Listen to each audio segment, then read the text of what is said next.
Step into the world of power, loyalty, and luck. I'm gonna make him an offer he can't refuse. With family, cannolis, and spins mean everything. Now, you wanna get mixed up in the family business. Introducing The Godfather at ChumbaCasino.com. Test your luck in the shadowy world of The Godfather slot. Someday, I will call upon you to do a service for me. Play The Godfather now at ChumbaCasino.com. Welcome to the family. No purchase necessary. VGW Group. Void where prohibited by law. 21 plus. Terms and conditions apply. Slowly orbiting at the edge of deep space, 1,000 kilometers beyond 21st century Earth, is the Arthur C. Clarke Astronomical Observatory, Starlab. Here, Starlab Research Director Maura Cassidy and scientists and technicians of the International Space Authority watch over the countless stars and planets that fill the universe. This week, space exploration team captains John Graden and Buddy Griff encounter a massive, shapeless organism in the silent distances beyond Starlab. An organism whose power and pathology force John and Buddy to instigate the Leukocyte Maneuver on alien worlds.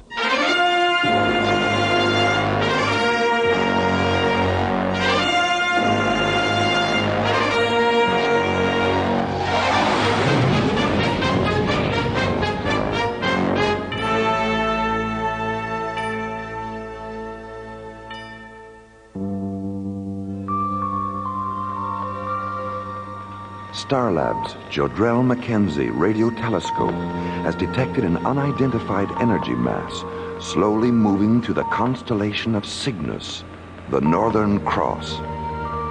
Entered in Starlab's Mycroft computer as stellar anomaly 505, the energy mass is being tracked in the radio telescope monitoring laboratory by Professor Arthur Royce and astronomer technicians Karen Stone and Carl Phillips. All right, let's try and get a visual on it.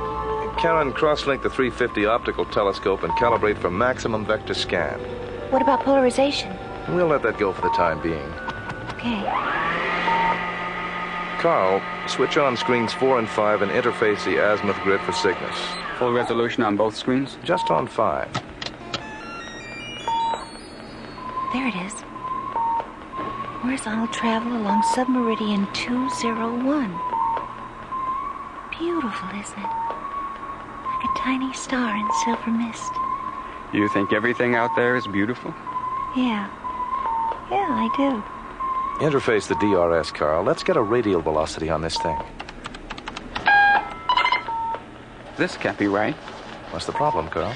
The radial velocity. I'm getting asynchronous redshift and blue shift. The anomaly is approaching and receding simultaneously. Yeah, not to mention that it's still moving sideways. Look at that. It's starting to cartwheel. Maybe we should... What? What happened? What is it? It's gone.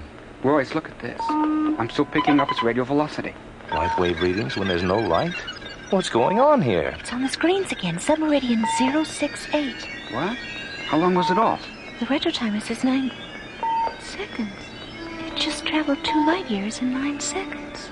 Karen, run a total spectrum analysis on that thing. Okay. Carl, get a kinetic temperature reading. I'd better let Dr. Cassidy know about this.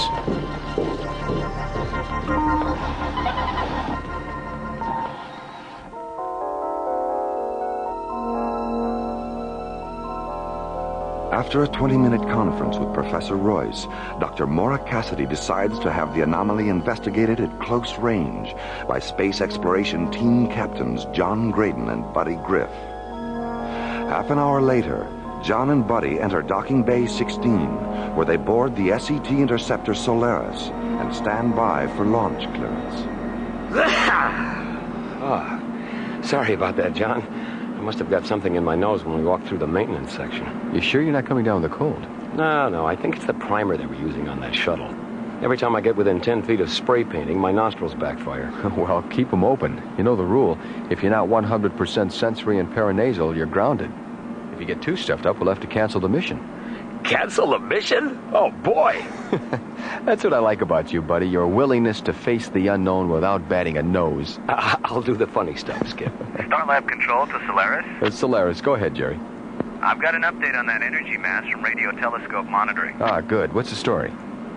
The anomaly has moved to the top of the Cygnus constellation and becomes stationary 1 parsec away from the binary star Beta Cygni Albireo. Is it still generating second magnitude alpha waves? No. When it became stationary, its wave frequency changed. What's it generating now? They don't know. There's too much interference from the binary to get an exact reading. Hold on, John. Here's Mara. John, don't take any unnecessary chances out there. Just get as close to the anomaly as you have to in order to scan it. Then transmit the data back here. We'll analyze the scan and let you know if there's anything else you have to do, okay? Okay. Okay, buddy? Okay, Mara. John, what's wrong with Buddy? Nothing that can't be fixed. His sense of humor is taking a nosedive, that's all. Oh, boy. Welcome to the worst pun of the century. We'd better get this show on the road before you come up with another one. I'll certainly buy that. What's the traffic situation, Jerry? We've already handled our pre-flight procedures. 30 seconds, John. 30 seconds. Okay, Jerry, we're online.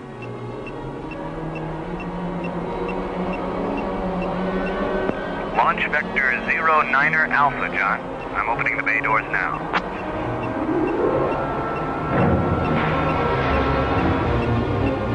Remember what I said you to. No unnecessary chances. Scan it and transmit the data. That's all. Got that, buddy? I've created a monster.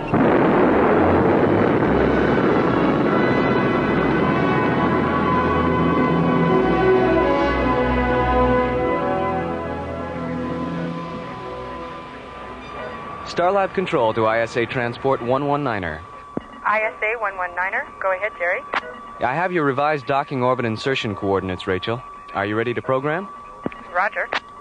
DOIC Meridian 203 at subvector 17 Alpha, docking bay 28. Thanks, Jerry.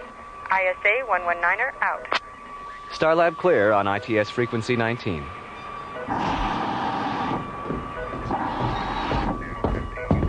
Hi, Jerry. How are John and Buddy doing? Everything's okay. They checked in at 13:30, right on schedule. Good. Where are they? Between Pluto and Neptune. They should reach their warp-through coordinates in about 6 minutes. Well, keep me posted. I'll be up in radio telescope monitoring. Okay.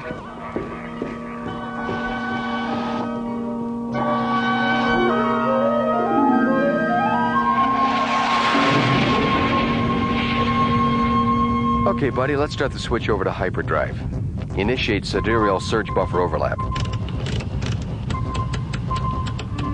SSB terminals are online. Parallel sequencer links to substatus screen.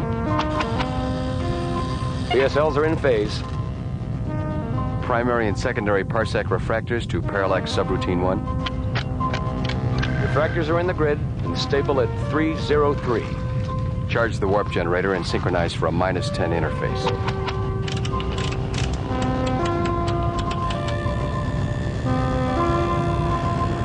Here we go. You sure you're not coming down with something? I'm all right. See you in Cygnus.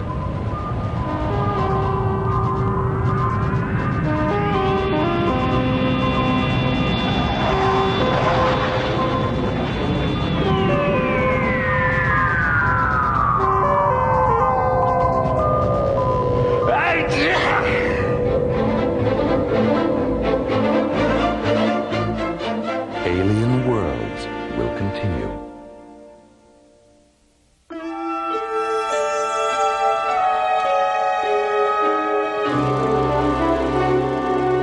Alien Worlds continues. Starlab's giant Jodrell Mackenzie radio telescope has detected a massive energy field in the constellation of Cygnus, 10.6 parsecs away. I've got an update on that energy mass from radio telescope monitoring. The anomaly has moved to the top of the Cygnus constellation and becomes stationary 1 parsec away from the binary star Beta Cygni Albireo. 3 3 hours after the anomaly's discovery, Space Exploration Team Captains John Graden and Buddy Griff board the SET interceptor Solaris and rocket into deep space to investigate.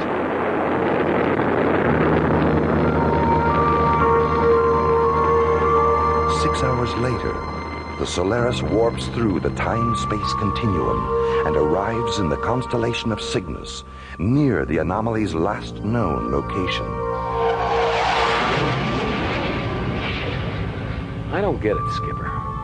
Nothing on the spectrometer, nothing on the gas amplification sensors, and nothing on the radiation scanners. Maybe it moved up into the Veil Nebula. Open the parsec frequency. Let's see if they're still tracking it on Starlab. Solaris to Starlab Control. This is Starlab. Is that you, buddy? Yeah, it's you, all right. I'd recognize that sneeze anywhere. What's happening out there? Well, that's just it, Jerry. Nothing's happening. There's no sign of that, whatever it was. Are they still tracking it up in radio telescope monitoring? Stand by. I'll check. You know, I was just thinking, buddy. Maybe that thing's some kind of an organism. Well, I don't think so, John. I mean, a 2,000-kilometer wide living organism that's invisible? I know it sounds pretty far-fetched. But if it were some sort of organism, that would explain why we aren't picking it up on the... Starlab Control to Solaris. Solaris, go ahead, Jerry. Radio telescope monitoring says the anomaly went off their screens at about the same time you got there. Mara wants you to come back to Starlab. Okay, Jerry. Oh, by the way, have Dr. Rossiter break out some of her little yellow pills, will you? In spite of all reports to the contrary, I think I'm coming down with a lunar flu or something. Will do. Starlab Control clear on parsec frequency 1. Solaris out. Hey, you better take an antipyretic and try and get some sleep. Yeah. Let's get out of here.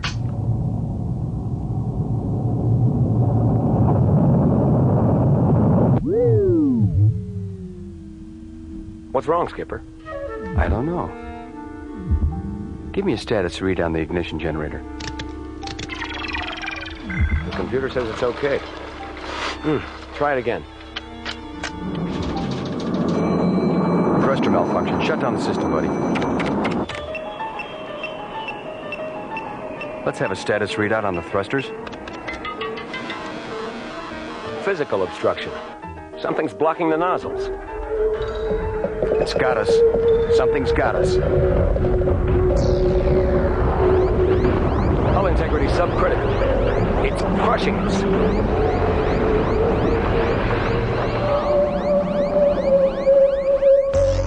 My God. Shut down the bioscan indicators before the circuits blow.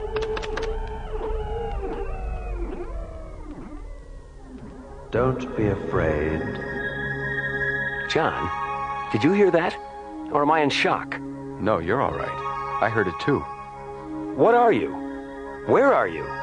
I am undifferentiated potential, a galactic wanderer. You are inside of me. What? Inside of you? I am the anomaly you were searching for. How do you know we were searching for an anomaly? The universe echoes with life, intelligence, voices.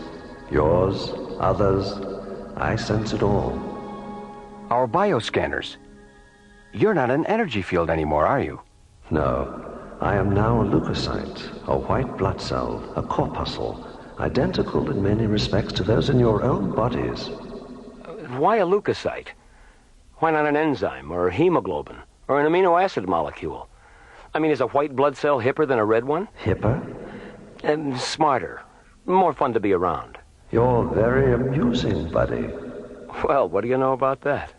A corpuscle with a sense of humor. Yeah, well, don't get too carried away. Remember, he's 2,000 kilometers wide. If he laughs, we're finished. You are sick, buddy. Oh, you mean I'm not amusing? I mean you're ill. Physically ill. Yeah, I know.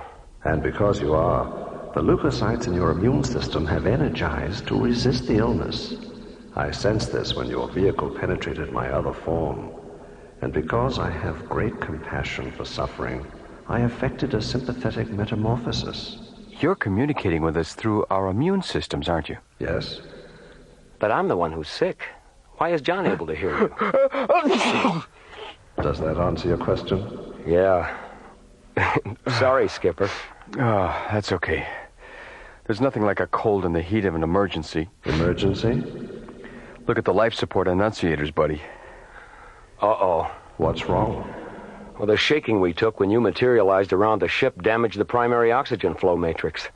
The backup system's on, but there's only enough oxygen in that for 7 hours. And after we warp back to our original parsec coordinates, it's going to take at least 6 hours to reach our home base. I think you'd better release us. I can't release you. Why not? Why don't you just reconvert yourself to energy? I was devitalized when you encountered me, and because I was born in this star region, I had come back to rest, perhaps to die.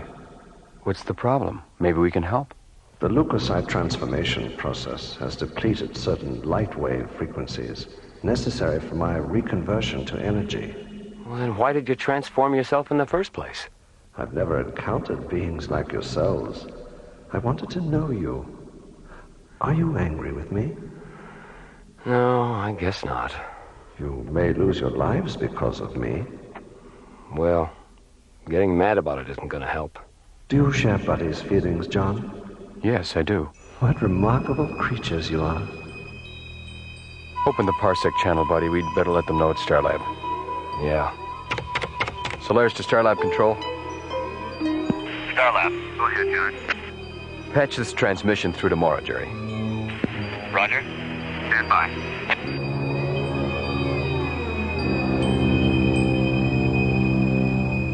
Alien Worlds will continue.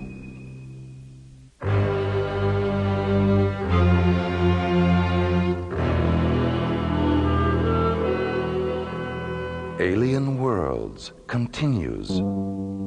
Ordered to investigate a massive energy field 10.6 light years from Starlab, Buddy and John warp the Solaris through the time-space continuum into the constellation of Cygnus.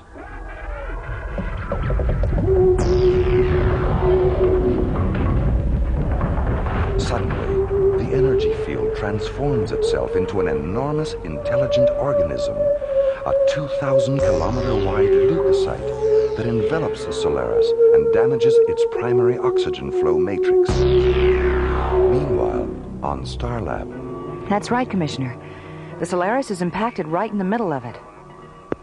Well, if it was energy to begin with, why can't it transform itself back? Well, according to John, the light wave frequencies it needs for reconversion are exhausted. How much oxygen do they have? Less than 7 hours. I just had a thought, Mora. The Solaris is outfitted with a whole arsenal of military and scientific lasers.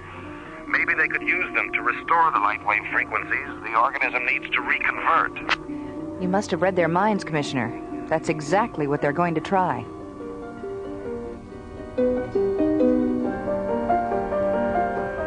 Okay, buddy. Let's put the laser generators online. Normal sequence. LG 1, 3, 5. Okay, Skip, they're hot. LG 2, 4, 6.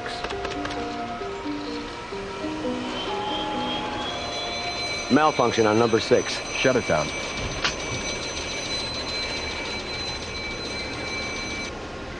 Okay, put them in the grid. We have positive grid interface. Open laser port 1 and calibrate for a 5,000 angstrom green light discharge, soft beam.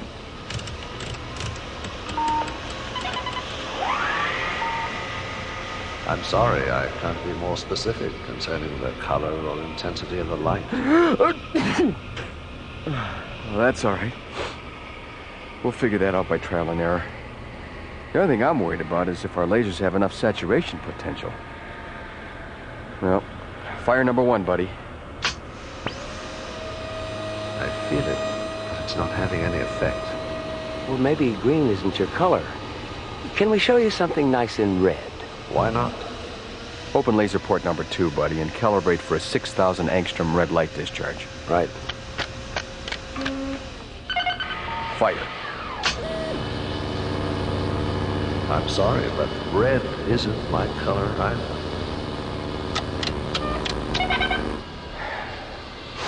How much oxygen is left in the backup system? 6 hours, 19 minutes. Open up number 3. Let's try 4,600 angstroms of violet. Starlab control to Solaris. Solaris, go ahead, Mora. Passing out there, John. Any luck with the lasers? No, not yet. We've tried green and red, and we're getting ready to try violet. What's your life support situation? Critical. If we don't get out of here in 19 minutes, we won't have enough oxygen to get back to Starlab. What about the O2 packs and your pressure suits? There's only an hour of oxygen in them, Mora. And I don't think an hour is going to make that much difference. But what? God, I feel so helpless. It's not over yet, Mara. We've been in worse situations than this. As long as we've got oxygen and lasers and our wits about us, there's still a chance. Way to go, buddy. Mara? I hear you. Mora, does Commissioner White know what's going on out here? Yes, I talked to him a few minutes ago. Number 3's ready to fire, Skip. Oh, good. Mora, we'll call you back when we finish the laser procedures. All right. Starlight clear. Now, let's see. Right. 4,600 angstroms of violet. Wait a minute, buddy. Come on, Skip. Minutes are at a premium. I was just thinking about Commissioner White. So? White, buddy. White. I still don't follow. What happens when you spin a color wheel? All the colors blend together, and the wheel turns white. And what do you see when you look at the stars? White light. What did the anomaly look like on the screens at Starlab? White light. Right. That's it, buddy. That's our Leukocyte Maneuver.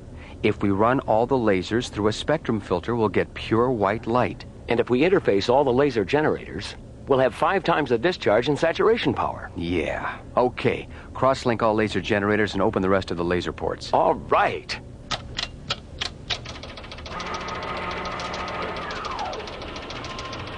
If this attempt succeeds, we'll no longer be able to communicate. I've enjoyed our encounter. And because you've made no attempt to destroy me, I will leave you with something you won't know you have till I'm gone. Shall we begin? Sure. All right, buddy. Fire.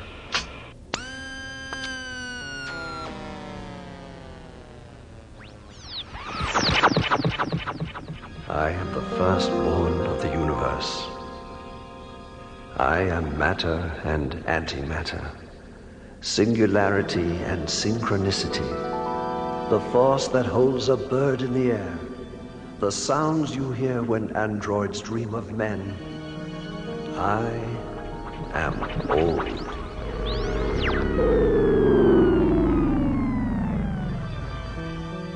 How do you feel, John? I don't know. I feel good. I mean, my body feels good. I'm not sick anymore. Yeah, neither am I. Whatever it was that made us sick, he took with him. He healed us.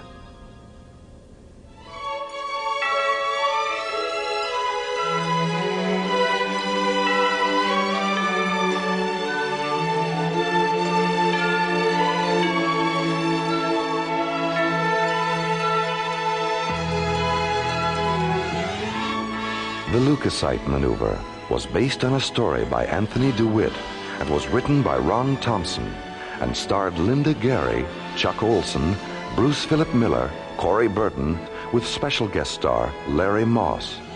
Associate producer Ron Thompson. Music director Tom Rounds. Engineer Stu Jacobs. Assistant to the producer Jim Cook. Technical consultant Peter Sky. Alien Worlds was created, produced, and directed by Lee Hansen. And so, until next week, this is Roger Dressler, inviting you to join us for our next adventure from the elsewhere and elsewhen of Alien Worlds.